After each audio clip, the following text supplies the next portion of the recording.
Hello mga kaibigan, maligayang pagdating sa aking channel. Nandito ako na may magandang video. Ipapakita ko sa iyo ang isang video tungkol kay Ozgie at Gökberk muli.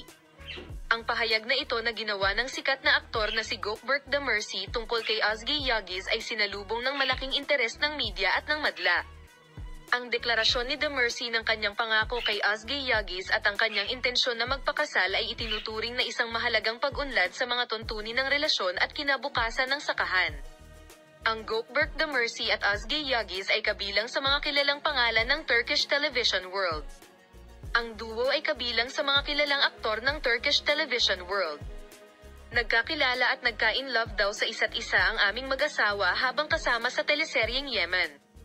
Nagsimulang magka-interes ang mga matagumpay nating aktor sa isa't isa at umibig sa set ng serye.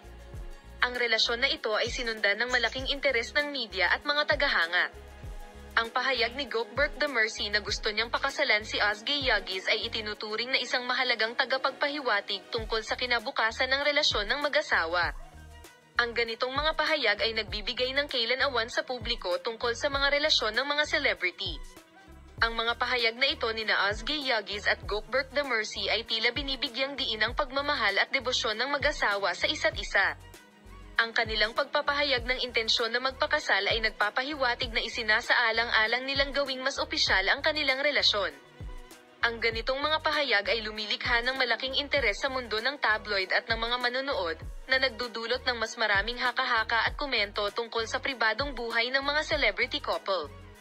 Salamat sa lahat ng nanonood ng aking video.